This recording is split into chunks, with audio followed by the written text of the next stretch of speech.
ಶೇಕಡ 40 ಕಮಿಷನ್ ಏನು ಆರೋಪ ಮಾಡಿದ್ರಲ್ಲ ಕಾಂಗ್ರೆಸ್ನವರು, ಅದನ್ನ ಈಗ ಅವರೇ ಸರ್ಕಾರದಲ್ಲಿದ್ದಾರೆ, ಅವ್ರು ಯಾಕೆ ತನಿಖೆ ಮಾಡಿ ಇದನ್ನ ಕ್ಲಿಯರ್ ಮಾಡ್ತಿಲ್ಲ ಅಂತ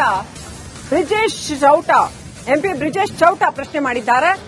ಇನ್ನು ಯತ್ನಾಳ್ ವಿಚಾರಕ್ಕೆ ಸಂಬಂಧಪಟ್ಟಂತೆ ಕೂಡ ಪಕ್ಷದ ಶಿಸ್ತನ್ನ ಉಲ್ಲಂಘನೆ ಮಾಡಿದ್ದಕ್ಕೆ ಯತ್ನಾಳ್ ಅವರ ಉಚ್ಚಾಟನೆ ಆಗಿದೆ ಅಂತ ಹೇಳಿದ್ದಾರೆ. ಮಂಗಳೂರಿನ ಜನಾಕ್ರೋಶ ಯಾತ್ರೆಗೆ ಒಳ್ಳೆ ಸ್ಪಂದನೆ ಸಿಕ್ಕಿದೆ ಅಂತ ಕೂಡ ಎಕ್ಸ್ಕ್ಲೂಸಿವ್ ಆಗಿ ರಿಪಬ್ಲಿಕನ್ ಕನ್ನಡಕ್ಕೆ ಮಾತನಾಡಿದ್ದಾರೆ.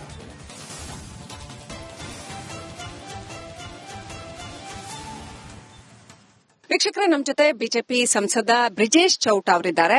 ಅವ್ರ ಹತ್ರ ಮಾತಾಡೋಣ. ಬ್ರಿಜೇಶ್ ಚೌಟ ಅವರೇ, ಬಿಜೆಪಿ ಜನಾಕ್ರೋಶ ಯಾತ್ರೆ ಹೆಂಗ್ ನಡೀತದೆ? ಜನರ ಆಕ್ರೋಶಕ್ಕೆ, ಜನರ ನೋವಿಗೆ ಬಿಜೆಪಿ ಈ ಒಂದು ವೇದಿಕೆಯನ್ನ ಸೃಷ್ಟಿ ಮಾಡಿಸಿಕೊಟ್ಟಿದೆ.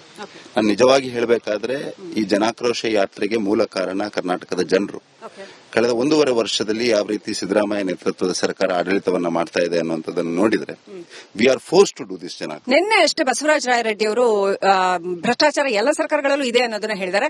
ಆಮೇಲೆ ಇನ್ನೊಂದು ಆರೋಪ ಕೇಳಿ ಬರ್ತಾ ಇದೆ, ನಿಮ್ಮ ಸರ್ಕಾರವನ್ನ 40% ಕಮಿಷನ್ ಸರ್ಕಾರ ಪೇಸಿಎಂ ಎಲ್ಲ ಮಾಡಿ ಬೀಳ್ಸಿದ್ರು, ಈಗ ಅವ್ರದ್ದು 60% ಕಮಿಷನ್ ಅಂತ ಗುತ್ತಿಗೆದಾರರೇ ಆರೋಪ ಮಾಡಿದ್ದಾರೆ. ನೋಡಿ, ಕಾಂಗ್ರೆಸ್ನ ನೈತಿಕತೆಯ ಬಗ್ಗೆ, ಕಾಂಗ್ರೆಸ್ನ ರಾಜಕಾರಣದ ಮೌಲ್ಯಗಳ ಬಗ್ಗೆ ಮಾತನಾಡಲಿಕ್ಕೆ ಹೋದ್ರೆ ನನ್ನಂತ ಒಬ್ಬ ಯುವ ರಾಜಕಾರಣಿ ವಿಶೇಷವಾಗಿ ರಾಜಕಾರಣದಲ್ಲಿ ಒಂದು ಪರಿವರ್ತನೆಯನ್ನ ತರಬೇಕು, ನರೇಂದ್ರ ಮೋದಿ ಅವರ ಆಡಳಿತದ ಮಾದರಿಯಲ್ಲಿ, ಅವರ ಸಂಕಲ್ಪದ ಮಾದರಿಯಲ್ಲಿ ಕೆಲಸವನ್ನು ಮಾಡಬೇಕು ಅನ್ನೋಂಥ ಇಚ್ಛೆ ಇಟ್ಕೊಂಡು ಬಂದವನು. ಅದ್ರ ಬಗ್ಗೆ ಮಾತನಾಡಿ waste of time and energy. ಅವರು 40% ಅಲಿಗೇಷನ್ ಅನ್ನ ಬಿಜೆಪಿ ಮುಂದೆ ಮಾಡಿದ್ರೆ 1.5 ವರ್ಷದಲ್ಲಿ ಅದನ್ನ ಇತ್ಯರ್ಥ ಮಾಡಲಿ. ನಮ್ಮ 10 ವರ್ಷದ ಸರ್ಕಾರದಲ್ಲಿ, ಕೇಂದ್ರದಲ್ಲಿ ಯಾರ್ಯಾರ ಮೇಲೆ ಆರೋಪ ಇದೆಯಾ ಅವರೆಲ್ಲ ಕೇಜ್ರಿವಾಲ್ ಜೈಲಿಗೆ ಹೋಗಿ ವಾಪಸ್ ಬಂದಿದ್ದಾರೆ. ಬಿಜೆಪಿ ಅಂತಂದ್ರೆ ಸಿದ್ಧಾಂತದ ಪಕ್ಷ, ಅದರಲ್ಲಿ ಸಿದ್ಧಾಂತ ಬಹಳ ಪ್ರಮುಖವಾದಂತಹ ರೋಲ್ ನ ಪ್ಲೇ ಮಾಡುತ್ತೆ. ಸೊ ಯತ್ನಾಳ್ ಅಂತವ್ರನ್ನ ಪಕ್ಷದಿಂದ ಉಚ್ಚಾಟನೆ ಮಾಡಿದಾಗ ನೀವ್ ಹೇಗೆ ನೋಡ್ತೀರ? ನೋಡಿ, ಭಾರತೀಯ Janata party is a party with the difference. ಅದನ್ನ ಪ್ರತಿ ಬಾರಿಯೂ ನಾವು ನಿರೂಪಿಸ್ತಾ ಬಂದಿದ್ದೇವೆ. ಈ ಪಾರ್ಟಿಗೆ ಒಂದು ಸಿದ್ಧಾಂತ ಇದೆ, ಈ ಪಾರ್ಟಿಗೆ ಒಂದು ಶಿಸ್ತಿದೆ, ಈ ಪಾರ್ಟಿಗೆ ಒಂದು ಚೌಕಟ್ಟಿದೆ. ಪ್ರಾಯಶಃ ನನ್ನಂತ ಒಬ್ಬ ಸೈನಿಕನಿಗೆ ಈ ಪಾರ್ಟಿ ಆಕರ್ಷಣೆ ಕೇಂದ್ರವಾಗಿರಬೇಕಾದ್ರೆ it is because of the ಶಿಸ್ತು. ಆ ಶಿಸ್ತಿನ ಎಲ್ಲೆಯನ್ನು ಮೀರಿದಂತಹ ಸಂದರ್ಭದಲ್ಲಿ ನಮ್ಮ ಕೇಂದ್ರ ನಾಯಕತ್ವ ಸಮಯಕ್ಕೆ, ಸಂದರ್ಭಕ್ಕೆ ನೋಡಿಕೊಂಡು ನಿರ್ಣಯಗಳನ್ನು ತೆಗೆದುಕೊಳ್ತಾ ಆ ನಿರ್ಣಯಕ್ಕೆ ಈ ಪಾರ್ಟಿ ಎಲ್ಲ ಕಾರ್ಯಕರ್ತರು 4% ಮೀಸಲಾತಿ ಬಗ್ಗೆ ಜನರ ಮುಸ್ಲಿಮರ ವಿಚಾರದಲ್ಲಿ ಗುತ್ತಿಗೆದಾರರಿಗೆ ಶೇಕಡ 4% ಮೀಸಲಾತಿ, ನಿಮ್ಮ ಅಭಿಪ್ರಾಯ? ಇದರ ಬಗ್ಗೆ ಅಭಿಪ್ರಾಯ ಏನುಳ್ಳದು? ಸಂವಿಧಾನದ ಮೌಲ್ಯಗಳಿಗೆ ವಿರುದ್ಧವಾಗಿರುವಂತದ್ದು.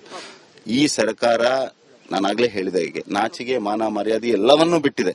ಇಲ್ಲದಿದ್ರೆ 4% ರಿಸರ್ವೇಶನ್ ಅನ್ನ ಮುಸಲ್ಮಾನರಿಗೆ ಧರ್ಮದ ಆಧಾರದಲ್ಲಿ ಕೊಡುವಂತ ಒಂದು ಪ್ರಯತ್ನ ಮಾಡ್ಲಿಕ್ಕೆ ಹೊರಟಿರುವಂತದ್ದೇ ಅಕ್ಷಮ್ಯ ಅಪರಾಧ. ಇದು ಬ್ರಿಜೇಶ್ ಚೌಟ ಅವರ ಹೇಳಿಕೆ ಆಗಿತ್ತು. ಒಟ್ಟಿನಲ್ಲಿ ಮೀಸಲಾತಿ ವಿಚಾರದಲ್ಲಿ ಕೋರ್ಟ್ ಮೆಟ್ಲನ್ನ ಹತ್ತುತ್ತೀವಿ ನಾವು ಅನ್ನೋಂತ ಮಾತನ್ನ ಹೇಳಿದ್ರು. ವಿಡಿಯೋ ಜರ್ನಲಿಸ್ಟ್ ಮಧು ಜೊತೆ ಶ್ರೀಲಕ್ಷ್ಮಿ ಅಭಿಜಿತ್, ಶೇಕಡ 40 ಕಮಿಷನ್ ಏನು ಆರೋಪ ಮಾಡಿದ್ರಲ್ಲ ಕಾಂಗ್ರೆಸ್ನವರು, ಅದನ್ನ ಈಗ ಅವರೇ ಸರ್ಕಾರದಲ್ಲಿದ್ದಾರೆ, ಅವ್ರು ಯಾಕೆ ತನಿಖೆ ಮಾಡಿ ಇದನ್ನ ಕ್ಲಿಯರ್ ಮಾಡ್ತಿಲ್ಲ ಅಂತ ಎಂಪಿ ಬ್ರಿಜೇಶ್ ಚೌಟ ಪ್ರಶ್ನೆ ಮಾಡಿದ್ದಾರೆ. ಇನ್ನು ಯತ್ನಾಳ್ ವಿಚಾರಕ್ಕೆ ಸಂಬಂಧಪಟ್ಟಂತೆ ಕೂಡ ಪಕ್ಷದ ಶಿಸ್ತನ್ನ ಉಲ್ಲಂಘನೆ ಮಾಡಿದ್ದಕ್ಕೆ ಯತ್ನಾಳ್ ಅವರ ಉಚ್ಚಾಟನೆ ಆಗಿದೆ ಅಂತ ಹೇಳಿದ್ದಾರೆ. ಮಂಗಳೂರಿನ ಜನಾಕ್ರೋಶ ಯಾತ್ರೆಗೆ ಒಳ್ಳೆ ಸ್ಪಂದನೆ ಸಿಕ್ಕಿದೆ ಅಂತ ಕೂಡ ಎಕ್ಸ್ಕ್ಲೂಸಿವ್ ಆಗಿ ರಿಪಬ್ಲಿಕನ್ ಕನ್ನಡಕ್ಕೆ ಮಾತನಾಡಿದ್ದಾರೆ.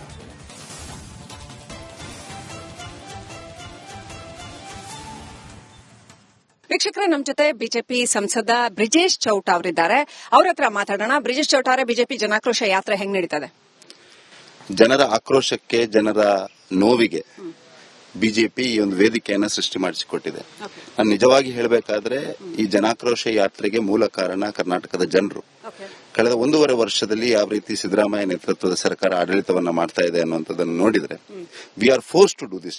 ನಿನ್ನೆ ಅಷ್ಟೇ ಬಸವರಾಜ ರಾಯರೆಡ್ಡಿ ಅವರು ಭ್ರಷ್ಟಾಚಾರ ಎಲ್ಲ ಸರ್ಕಾರಗಳಲ್ಲೂ ಇದೆ ಅನ್ನೋದನ್ನ ಹೇಳಿದ್ದಾರೆ. ಆಮೇಲೆ ಇನ್ನೊಂದು ಆರೋಪ ಕೇಳಿ ಬರ್ತಾ ಇದೆ, ನಿಮ್ಮ ಸರ್ಕಾರವನ್ನ 40% ಕಮಿಷನ್ ಸರ್ಕಾರ ಪೇಸಿಎಂ ಎಲ್ಲ ಮಾಡಿ ಬೀಳ್ಸಿದ್ರು, ಈಗ ಅವ್ರದ್ದು 60% ಕಮಿಷನ್ ಅಂತ ಗುತ್ತಿಗೆದಾರರೇ ಆರೋಪ ಮಾಡಿದ್ದಾರೆ. ನೋಡಿ, ಕಾಂಗ್ರೆಸ್ನ ನೈತಿಕತೆಯ ಬಗ್ಗೆ, ಕಾಂಗ್ರೆಸ್ನ ರಾಜಕಾರಣದ ಮೌಲ್ಯಗಳ ಬಗ್ಗೆ ಮಾತನಾಡಲಿಕ್ಕೆ ಹೋದ್ರೆ ನನ್ನಂತ ಒಬ್ಬ ಯುವ ರಾಜಕಾರಣಿ ವಿಶೇಷವಾಗಿ ರಾಜಕಾರಣದಲ್ಲಿ ಒಂದು ಪರಿವರ್ತನೆಯನ್ನ ತರಬೇಕು, ನರೇಂದ್ರ ಮೋದಿ ಅವರ ಆಡಳಿತದ ಮಾದರಿಯಲ್ಲಿ, ಅವರ ಸಂಕಲ್ಪದ ಮಾದರಿಯಲ್ಲಿ ಕೆಲಸವನ್ನು ಮಾಡಬೇಕು ಅನ್ನೋಂಥ ಇಚ್ಛೆ ಇಟ್ಕೊಂಡು ಬಂದವನು. ಅದ್ರ ಬಗ್ಗೆ ಮಾತನಾಡಿ waste of time and energy. ಅವರು 40% ಅಲಿಗೇಷನ್ ಅನ್ನ ಬಿಜೆಪಿ ಮುಂದೆ ಮಾಡಿದ್ರೆ 1.5 ವರ್ಷದಲ್ಲಿ ಅದನ್ನ ಇತ್ಯರ್ಥ ಮಾಡಲಿ. ನಮ್ಮ 10 ವರ್ಷದ ಸರ್ಕಾರದಲ್ಲಿ, ಕೇಂದ್ರದಲ್ಲಿ ಯಾರ್ಯಾರ ಮೇಲೆ ಆರೋಪ ಇದೆಯಾ ಅವರೆಲ್ಲ ಕೇಜ್ರಿವಾಲ್ ಜೈಲಿಗೆ ಹೋಗಿ ವಾಪಸ್ ಬಂದಿದ್ದಾರೆ. ಬಿಜೆಪಿ ಅಂತಂದ್ರೆ ಸಿದ್ಧಾಂತದ ಪಕ್ಷ, ಅದರಲ್ಲಿ ಸಿದ್ಧಾಂತ ಬಹಳ ಪ್ರಮುಖವಾದಂತಹ ರೋಲ್ ನ ಪ್ಲೇ ಮಾಡುತ್ತೆ. ಸೊ ಯತ್ನಾಳ್ ಅಂತವ್ರನ್ನ ಪಕ್ಷದಿಂದ ಉಚ್ಚಾಟನೆ ಮಾಡಿದಾಗ ನೀವ್ ಹೇಗೆ ನೋಡ್ತೀರ? ನೋಡಿ, ಭಾರತೀಯ Janata party is a party with the difference. ಅದನ್ನ ಪ್ರತಿ ಬಾರಿಯೂ ನಾವು ನಿರೂಪಿಸ್ತಾ ಬಂದಿದ್ದೇವೆ. ಈ ಪಾರ್ಟಿಗೆ ಒಂದು ಸಿದ್ಧಾಂತ ಇದೆ, ಈ ಪಾರ್ಟಿಗೆ ಒಂದು ಶಿಸ್ತಿದೆ, ಈ ಪಾರ್ಟಿಗೆ ಒಂದು ಚೌಕಟ್ಟಿದೆ. ಪ್ರಾಯಶಃ ನನ್ನಂತ ಒಬ್ಬ ಸೈನಿಕನಿಗೆ ಈ ಪಾರ್ಟಿ ಆಕರ್ಷಣೆ ಕೇಂದ್ರವಾಗಿರಬೇಕಾದ್ರೆ it is because of the ಶಿಸ್ತು.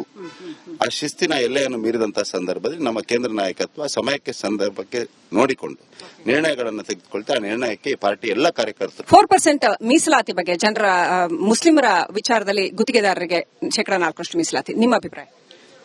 ಇದರ ಬಗ್ಗೆ ಅಭಿಪ್ರಾಯ ಏನುಳ್ಳದು? ಸಂವಿಧಾನದ ಮೌಲ್ಯಗಳಿಗೆ ವಿರುದ್ಧವಾಗಿರುವಂತದ್ದು. ಈ ಸರ್ಕಾರ ನಾನಾಗ್ಲೇ ಹೇಳಿದ ಹೀಗೆ ನಾಚಿಗೆ ಮಾನ ಮರ್ಯಾದೆ ಎಲ್ಲವನ್ನೂ ಬಿಟ್ಟಿದೆ.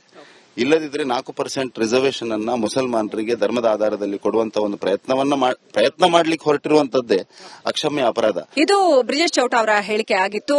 ಒಟ್ಟಿನಲ್ಲಿ ಮೀಸಲಾತಿ ವಿಚಾರದಲ್ಲಿ ಕೋರ್ಟ್ ಮೆಟ್ಲನ್ನ ಹತ್ತುತ್ತೀವಿ ನಾವು ಅನ್ನುವಂತ ಮಾತನ್ನ ಹೇಳಿದ್ರು. ವಿಡಿಯೋ ಜರ್ನಲಿಸ್ಟ್ ಮಧು ಜೊತೆ ಶ್ರೀಲಕ್ಷ್ಮಿ ಅಭಿಜಿತ್, ರಿಪಬ್ಲಿಕ್ ಕನ್ನಡ. 40% ಕಮಿಷನ್ ಏನು ಆರೋಪ ಮಾಡಿದ್ರಲ್ಲ ಕಾಂಗ್ರೆಸ್ನವರು, ಅದನ್ನ ಈಗ ಅವರೇ ಸರ್ಕಾರದಲ್ಲಿದ್ದಾರೆ, ಅವ್ರು ಯಾಕೆ ತನಿಖೆ ಮಾಡಿ ಇದನ್ನ ಕ್ಲಿಯರ್ ಮಾಡ್ತಿಲ್ಲ ಅಂತ ಎಂಪಿ ಬ್ರಿಜೇಶ್ ಚೌಟ ಪ್ರಶ್ನೆ ಮಾಡಿದ್ದಾರೆ. ಇನ್ನು ಯತ್ನಾಳ್ ವಿಚಾರಕ್ಕೆ ಸಂಬಂಧಪಟ್ಟಂತೆ ಕೂಡ ಪಕ್ಷದ ಶಿಸ್ತನ್ನ ಉಲ್ಲಂಘನೆ ಮಾಡಿದ್ದಕ್ಕೆ ಯತ್ನಾಳ್ ಅವರ ಉಚ್ಚಾಟನೆ ಆಗಿದೆ ಅಂತ ಹೇಳಿದ್ದಾರೆ. ಮಂಗಳೂರಿನ ಜನಾಕ್ರೋಶ ಯಾತ್ರೆಗೆ ಒಳ್ಳೆ ಸ್ಪಂದನೆ ಸಿಕ್ಕಿದೆ ಅಂತ ಕೂಡ ಎಕ್ಸ್ಕ್ಲೂಸಿವ್ ಆಗಿ ರಿಪಬ್ಲಿಕ್ ಕನ್ನಡಕ್ಕೆ ಮಾತನಾಡಿದ್ದಾರೆ.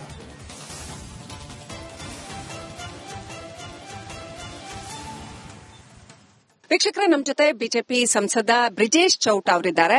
ಅವ್ರ ಹತ್ರ ಮಾತಾಡೋಣ. ಬ್ರಿಜೇಶ್ ಚೌಟ ಅವರೇ, ಬಿಜೆಪಿ ಜನಾಕ್ರೋಶ ಯಾತ್ರೆ ಹೆಂಗ್ ನಡೀತದೆ? ಜನರ ಆಕ್ರೋಶಕ್ಕೆ, ಜನರ ನೋವಿಗೆ ಬಿಜೆಪಿ ಈ ಒಂದು ವೇದಿಕೆಯನ್ನ ಸೃಷ್ಟಿ ಮಾಡಿಸಿಕೊಟ್ಟಿದೆ.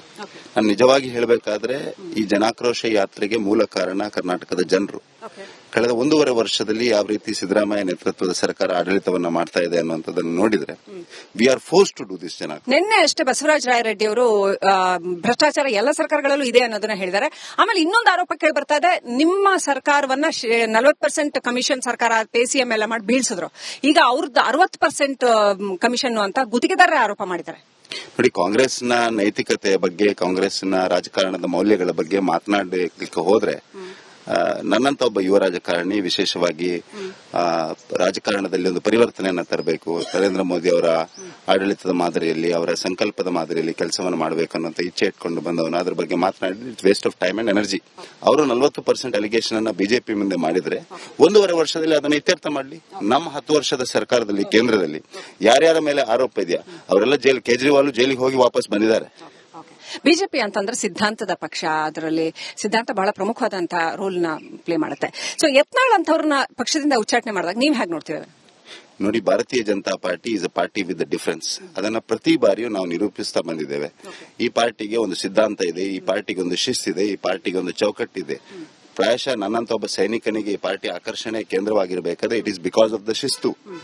ಆ ಶಿಸ್ತಿನ ಎಲ್ಲೆಯನ್ನು ಮೀರಿದಂತಹ ಸಂದರ್ಭದಲ್ಲಿ ನಮ್ಮ ಕೇಂದ್ರ ನಾಯಕತ್ವ ಸಮಯಕ್ಕೆ ಸಂದರ್ಭಕ್ಕೆ ನೋಡಿಕೊಂಡು ನಿರ್ಣಯಗಳನ್ನು ತೆಗೆದುಕೊಳ್ತಾ ಆ ನಿರ್ಣಯಕ್ಕೆ ಈ ಪಾರ್ಟಿ ಎಲ್ಲ ಕಾರ್ಯಕರ್ತರು 4% ಮೀಸಲಾತಿ ಬಗ್ಗೆ ಜನರ ಮುಸ್ಲಿಮರ ವಿಚಾರದಲ್ಲಿ ಗುತ್ತಿಗೆದಾರರಿಗೆ 4% ಮೀಸಲಾತಿ, ನಿಮ್ಮ ಅಭಿಪ್ರಾಯ? ಇದರ ಬಗ್ಗೆ ಅಭಿಪ್ರಾಯ ಏನುಳ್ಳದು? ಸಂವಿಧಾನದ ಮೌಲ್ಯಗಳಿಗೆ ವಿರುದ್ಧವಾಗಿರುವಂತದ್ದು. ಈ ಸರ್ಕಾರ ನಾನಾಗ್ಲೇ ಹೇಳಿದ ಹೀಗೆ ನಾಚಿಗೆ ಮಾನ ಮರ್ಯಾದೆ ಎಲ್ಲವನ್ನೂ ಬಿಟ್ಟಿದೆ. ಇಲ್ಲದಿದ್ರೆ 4% ರಿಸರ್ವೇಶನ್ ಅನ್ನ ಮುಸಲ್ಮಾನರಿಗೆ ಧರ್ಮದ ಆಧಾರದಲ್ಲಿ ಕೊಡುವಂತ ಒಂದು ಪ್ರಯತ್ನ ಮಾಡ್ಲಿಕ್ಕೆ ಹೊರಟಿರುವಂತದ್ದೇ ಅಕ್ಷಮ್ಯ ಅಪರಾಧ. ಇದು ಬ್ರಿಜೇಶ್ ಚೌಟ ಅವರ ಹೇಳಿಕೆ ಆಗಿತ್ತು. ಒಟ್ಟಿನಲ್ಲಿ ಮೀಸಲಾತಿ ವಿಚಾರದಲ್ಲಿ ಕೋರ್ಟ್ ಮೆಟ್ಲನ್ನ ಹತ್ತುತ್ತೀವಿ ನಾವು ಅನ್ನುವಂತ ಮಾತನ್ನ ಹೇಳಿದ್ರು. ವಿಡಿಯೋ ಜರ್ನಲಿಸ್ಟ್ ಮಧು ಜೊತೆ ಶ್ರೀಲಕ್ಷ್ಮಿ ಅಭಿಜಿತ್, ರಿಪಬ್ಲಿಕ್